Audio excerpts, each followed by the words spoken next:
Hello guys, चलते हैं संख्या पद्धति नंबर सिस्टम प्रश्नावली 1.1 में चलते हैं। पिछली वीडियो में मैंने आप लोगों को बताया था नंबर्स के बारे में। प्राकृतिक संख्या किस पर कहाँ से होती है? 1 से होती है। Counting number is natural number, ठीक है। गिनती की संख्या क्या है? दाएं से आएगा, ठीक है ना। पूर्ण संख्या की शुरुआत कहाँ से होती है? 0 से होती है। कहाँ तक? इनफाइनाइट तक, अनंत तक। उसके बाद पूर्णांक संख्या क्या होता है? 0 के राइट साइड में +1 +2, इनफाइनाइट तक। 0 के लेफ्ट साइड में -1 -2, इनफाइनाइट तक। उसके बाद परिमेय संख्या आपको बताया था, ठीक है। परिमेय संख्या P/Q के रूप में होती है। Q = not 0, यानी कि अंश और हर के रूप में होता है। अंश बटा हर होता है, हर not 0। हर क्या होना चाहिए? 0 नहीं होना चाहिए। और परिमेय संख्या उदाहरण दे दीजिए। एग्जाम्पल 2/3, 4/7, 5/7, 22/7, ठीक है। 0 के नीचे 0/1 लिख सकते हैं। अपरिमेय संख्या क्या हमने बताया था? ऐसी संख्या जिसे P/Q के रूप में न लिखा जा सकता, यानी करने की चीज, करने में 2, करने में 3, करने में 7। पाई देखिए, यहाँ 22/7 परिमेय संख्या है क्योंकि P/Q के रूप में है। यहाँ पाई अपरिमेय संख्या है, बहुत ध्यान दीजिएगा, ठीक है। उसके बाद हमने लास्ट नंबर बताया था वास्तविक संख्या। वास्तविक संख्या क्या होता है? परिमेय संख्या प्लस अपरिमेय संख्या। परिमेय संख्या क्या होता है? P/Q के रूप में होता है। अपरिमेय संख्या क्या होता है? करने में 2 हो गया। इसका और बहुत सारे एग्जाम्पल 2/3 प्लस करने में 7, बहुत सारे लिख सकते हैं, ठीक है।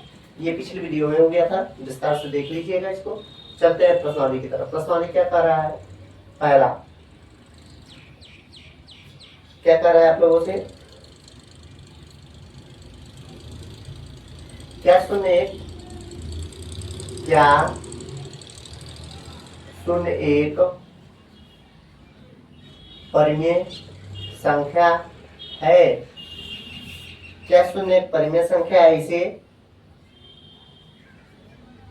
P/Q के रूप में लिखा जा सकता है, जहां PQ क्या है? जहां PQ पूर्णांक, यही आपसे कह रहा है। हल सत्य, हाँ। 01 परिमेय संख्या है। इसे 0/1 that is 1 = not 0, जहां 1 और 0 क्या है? पूर्णांक। देखिए 1 और 0 पूर्णांक संख्या है। पूर्णांक संख्या क्या होती है? 0 के राइट साइड में +1 +2 +2, 0 के लेफ्ट साइड में -1 -2। ये दोनों वेरी कर रहे हैं ना पूर्णांक संख्या में, देख सकते हैं। हाँ, 0 परिमेय संख्या। इसे 0/1 किसी भी संख्या के नीचे 1 मान सकते हैं, 2 के नीचे 1 मान सकते हैं, 0 के नीचे 1 मान सकते हैं ना। तो 0/1 P/Q के रूप में लिख सकते हैं, जहां 1 तो 0 तो है नहीं, 1 = not 0, जहां 1 और 0 क्या है? पूर्णांक संख्या है। दूसरा क्या कह रहा है? 3 और 4 के बीच में 6 परिमेय संख्या ज्ञात कीजिए। 3 और 4 के बीच में 6 परिमेय संख्याएं ज्ञात कीजिए। 6 कह रहा है तो उससे ज्यादा मान लेते हैं। 6 + 1 ज्यादा मान लेते हैं, यानी कि 7। हल करते हैं इसको। 3 और 4 के बीच में 6 परिमेय संख्या बराबर क्या हो जाएगा? 3 कह रहा है, इसमें गुणा करेंगे किसका? 6 संख्या कह रहा है तो इससे ज्यादा मान लेते हैं। 7 से गुणा कर देना, 7 से भाग देना, कोई फर्क पड़ेगा 3 में? नहीं। 4 है, 3 और 4 के बीच में बताना है। 7 से गुणा, 7 से भाग कर 7 ही क्यों? क्योंकि हमसे 6 तक पूछ रहा है, उससे ज्यादा मान लेते हैं। गुणा कर दीजिए। 3 सते 21/7 हो जाएगा एंड 4 सते 28/7 हो जाएगा, ठीक है ना। अब चलिए 21 के देखिए हर दोनों का समान है, 7 है, अंश में एक एक बढ़ाते चलते हैं। 21/7, 22/7, 23/7, 24/7, 25/7, 26/7, 27/7, 28/7, ठीक है ना। इसको देखिए 7 से काटेंगे 3 हो जाएगा, 3 यानी कि 22/7, 23/7, 24/7, 25/7, 26/7,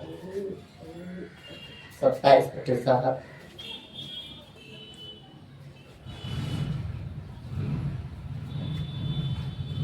27/7, 28/7। देखिए 6 परिमेय संख्याएं हो गई, 1 2 3 4 5 6, यही 6 परिमेय संख्या आपसे पूछ रहा है। इसकी दूसरी विधि आप लोग देख लीजिए, कह रहा है सेकंड विधि, 3 एंड 4 के बीच 6 परिमेय संख्या बराबर 3 से ज्यादा लेकिन 4 से छोटा है, 3/1 मान सकते हैं, 3/2 मान सकते हैं, 3/4 मान सकते हैं, 3/5 मान सकते हैं, 3/6 मान सकते हैं, ठीक है। क्योंकि 31/10 इसको लिख सकते हैं, 32/10 लिख सकते हैं, ठीक है ना। कैसे लिखेंगे 3 1 को कैसे लिखेंगे भैया, दशमलव के स्थान पे 1 मान लेते हैं, दशमलव के स्थान पे 1 मान लेते हैं, इधर जितना हो 0 बढ़ा देंगे, यानी कि 31/10 ऐसे लिख देते हैं, ठीक है ना। अगर 4.1187 हो तब भी क्या करेंगे, या दशमलव के नीचे 1 मान लेते हैं, दशमलव जहाँ पे रहता है 1 मान लेते हैं, इधर जितना अंक हो उतना 0 लिख देते हैं, 2 4 अंक है, ऊपर वाला वैसे ही लिख देते हैं 41 दशमलव फ्री करने के लिए। देखिए ये संख्या p/q के रूप में हो गई, ठीक है ना। तो ऐसे ही हमारा 3 और 4 के बीच में 6 परिमेय संख्या आराम से लिख सकते हैं। शायद तो 1 2 3 4 5 ही लिखा है, एक और लिख दीजिए, 3.7 लिख दीजिए, 1 लिख दीजिए, ये भी देखिए 4 से छोटा है, नोट कर लीजिए।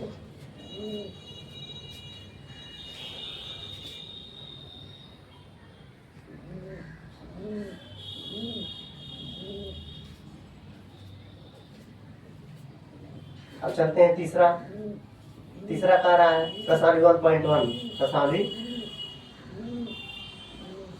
1.1 संख्या पद्धति क्लास 9। तीसरा कह रहा है 3/5 और 4/5 के बीच में 5 परिमेय संख्या है, 3/5 एंड 4/5 के बीच 5 परिमेय संख्या ज्ञात कीजिए, ठीक है। 5 कह रहा है, उससे एक ज्यादा मान लेते हैं, एक ज्यादा मान 5 + 1 6, हल, ठीक है ना। 3/5 ऐसे ही लिख दिए एंड 4/5 के बीच में 6 परिमेय संख्या, 6 नहीं 5 करो ना, 5 परिमेय संख्या, 5 परिमेय संख्या बराबर, ठीक है, 5 परिमेय संख्या। तो 3/5 5 कह रहा है, उससे एक ज्यादा मान लेते हैं, उसी से दोनों ऊपर नीचे गुणा कर देते हैं, ये रूल है। 4/5 है, 6/6 से कर दीजिए, 5 संख्या कर रहा है, उससे एक ज्यादा मान लेते हैं, उसी का ऊपर नीचे गुणा कर देते हैं, बस सिंपल सा है। 6 3 के 18 हो गया, 18 5 6 का 30 हो गया एंड 4 6 के 24 हो गया, अपन 6 4 को 24 हो गया, ठीक है। 5 6 का 30, 5 6 का 30, 5 6 का 30 ये 6 है, 5 6 का 30 ये भी हो गया। देखिए हर दोनों का समान है, अंश में एक एक बढ़ाते चलेंगे। 18/30, 19/30, 20/30, 21/30, 22/30, 23/30 और लास्ट वाला क्या है 24/30, ये आपको दिया है। देखिए इसको काट लीजिए, 6 3 18 6 25, 6 से काटेंगे कटेगा ना, 6 3 18 6 35, बीच में क्या है 19/30, 20/30, 21/30, 22/30, 23/30, 6 चौको 24, 6 5 30। देखिए 2 संख्याएं हो गई, इनके बीच में 1 2 3 4 5 संख्याएं हो गई, ये हमारी संख्या हो गया, यानी 3/5 एंड 4/5 के बीच 5 परिमेय संख्या, यही हो गया आंसर हो गया। ठीक है, नोट करिए आप लोग।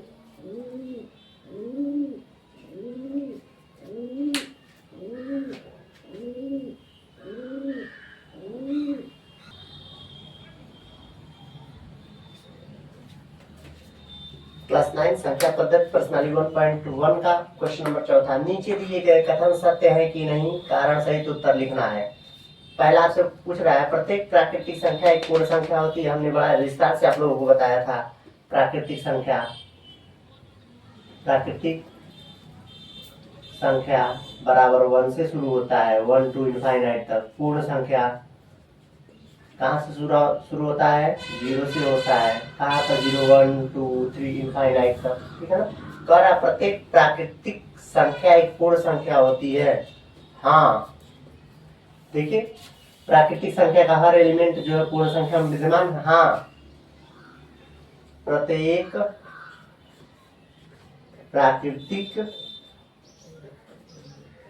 संख्या पूर्ण संख्या होती है, चूंकि प्राकृतिक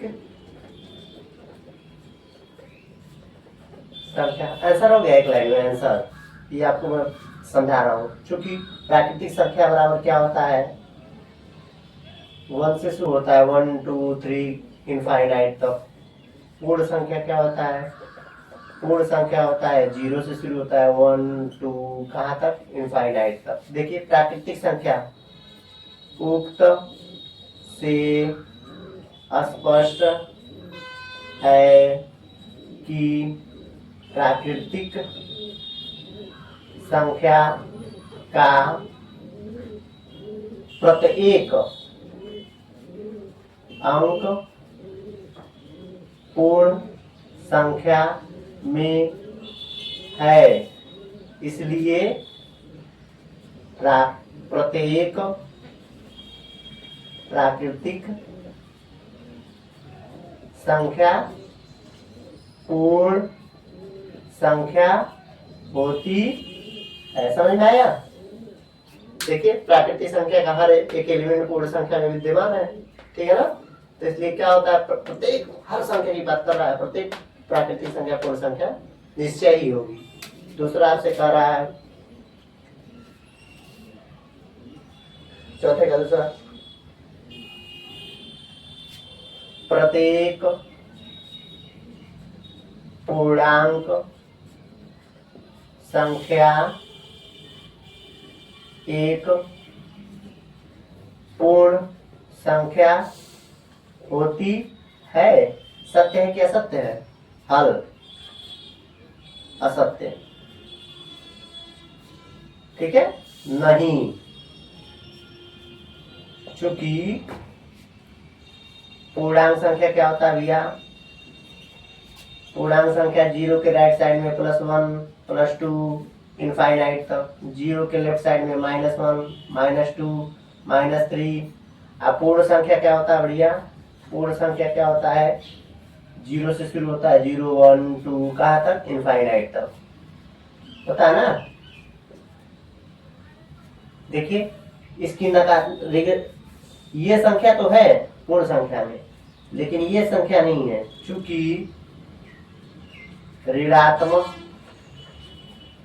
संख्या पूर्ण संख्या में नहीं होती है, इसलिए दिया गया कथन गया कथन असत्य है। ठीक है, नोट कर लीजिए।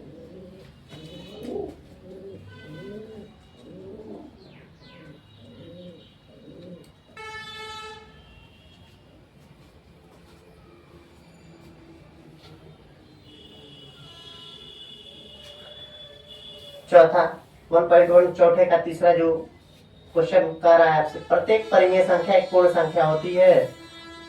प्रत्येक परिमेय संख्या एक पूर्ण संख्या होती है नहीं। ठीक है, असत्य। ऐसा कैसे? चूंकि परिमेय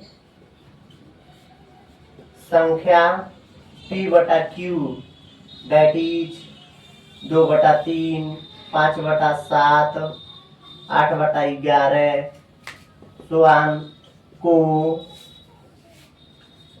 पूर्ण संख्या में लिखना असंभव है।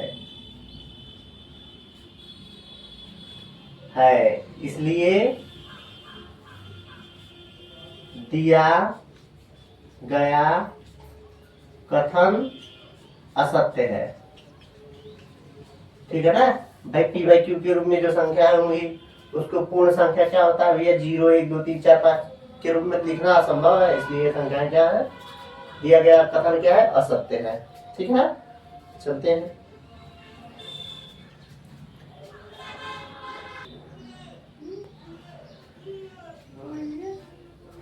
संख्या पद्धति प्रश्नावली 1.2 के एग्जाम्पल्स।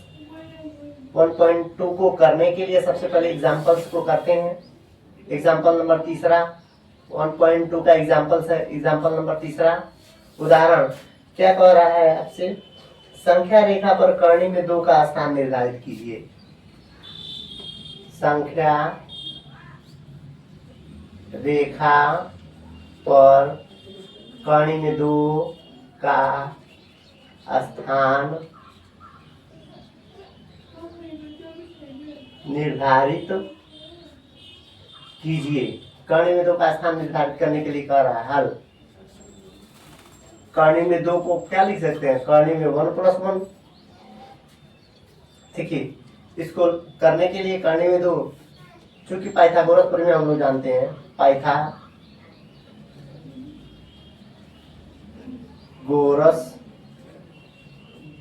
प्रमेय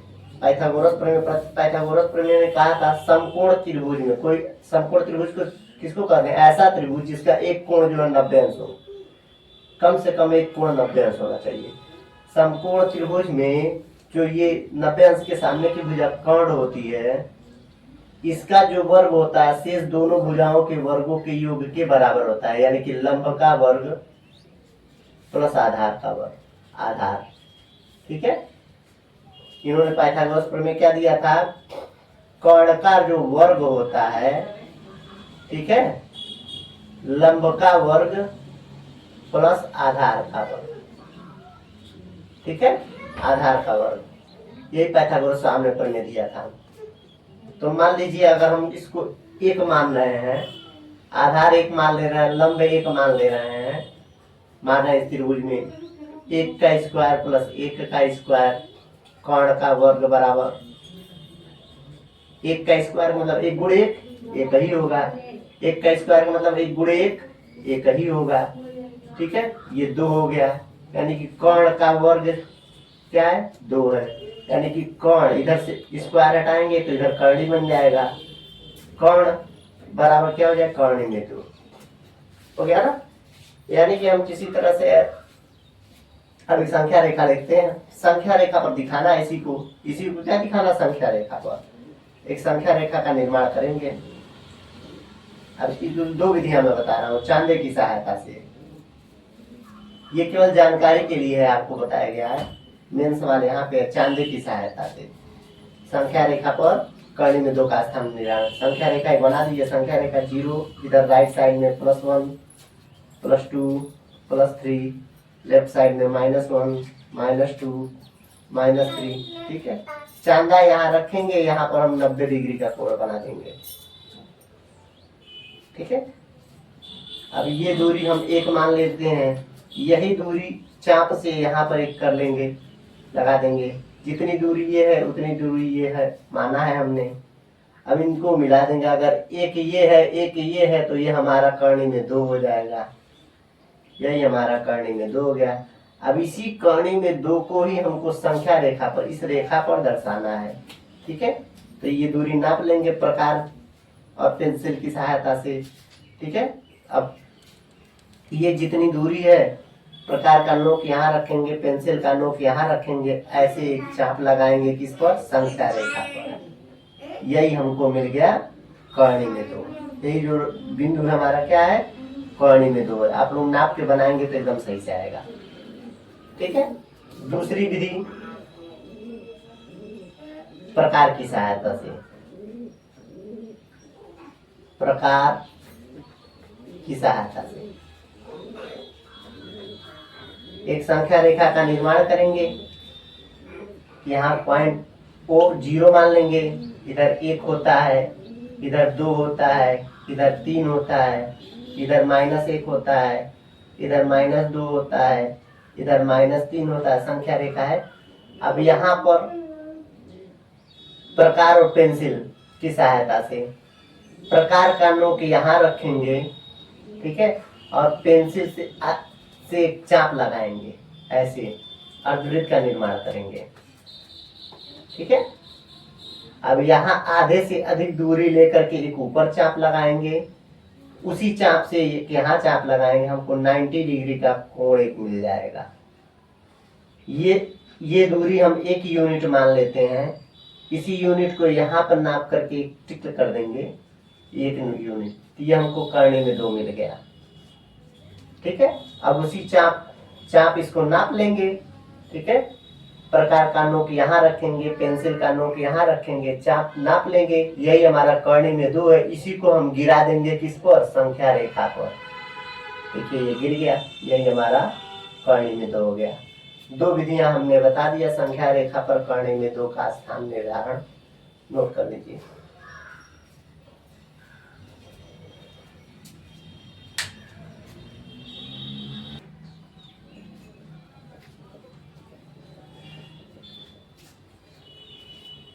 उदाहरण चौथा कह रहा है, वास्तविक संख्या रेखा पर करनी में 3 का स्थान निर्धारित कीजिए। यानी कि हल करते हैं, करनी में 3, करनी में 3 का मतलब क्या होता है, 2 + 1, यानी कि करनी में 2 दिखा देंगे, उसके ऊपर 1 दिखा देंगे, तो हमारा करनी में 3 का स्थान निर्धारण होता है। सेम प्रोसेस चांदे की सहायता से हम बता रहे हैं। पहला चांदे की सहायता से सबसे पहले एक संख्या रेखा खींच लेंगे, ठीक है। अब यहाँ पे एक पॉइंट मांगे, 0 है, 1 हो गया, ये क्या हो गया, 1 हो गया, माइनस में -2 हो गया, -3 हो गया, वास्तविक संख्या रेखा बनाना है, 2 हो गया, ये 3 हो गया, ठीक है। यहाँ पर चांदा रखेंगे, एक 90 डिग्री का कोण हम तैयार कर लेंगे, ठीक है। ये जितनी दूरी है उतनी ही दूरी का यहाँ पे कट कर लेंगे प्रकार और पेंसिल की सहायता से। ये दूरी 1 यूनिट हम मान रहे हैं, तो ये भी दूरी 1 यूनिट हो जाएगी। जब ये 1 यूनिट होगी, पाइथागोरस साहब ने कहा है कर्ण का वर्ग होता है करनी में 2 हो जाएगा, ठीक है। हमको ये करनी में 2 मिल गया, ठीक है। अब इसी लाइन को आगे बढ़ा देंगे, करनी में 2 मिल गया, अब इसके ऊपर करनी में 1 बना देंगे तो हमको करनी में 3 मिल जाएगा। इसी को एक लाइन को आगे बढ़ा देते हैं। अब हम चांदा यहाँ रखेंगे, यहाँ पर एक इस रेखा पर, पहले हमने इस रेखा पर 90 डिग्री का कोण बनाया, अब इस रेखा पर हम 90 डिग्री का कोण बनाएंगे। चांदा रखेंगे, एक 90 डिग्री का कोण बनाएंगे, ठीक है। एक 90 डिग्री का कोण हम बना दिए चांदा रख करके, ठीक।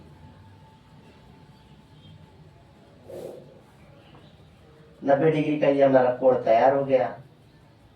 अब ये 90 डिग्री, ये दूरी 1 है, ये दूरी 1 है, 1 यूनिट का और निर्माण करना है, ये हो गया, एक दूरी 1 यूनिट ये हो गया। अब यही हमारी क्या है, करनी में 3 है, यही दूरी क्या है, करनी में 3। ये दूरी नापेंगे प्रकार और पेंसिल का नोक रख करके, प्रकार का नोक यहाँ रखेंगे, पेंसिल का नोक यहाँ रखेंगे, ऐसे ला करके हम गिरा देंगे। ये जहां पर गिरेगा वही हमारा क्या है, कौड़ी में 3 है। ठीक है ना। अब यही काम प्रकार की सहायता से करते हैं। पहली विधि हमने बता दिया, दूसरी विधि थोड़ा आपको बता दे रहे हैं। एक संख्या रेखा का निर्माण करेंगे। ठीक है, सीधी रेखा नहीं, आप लोग सीधी बनाइएगा।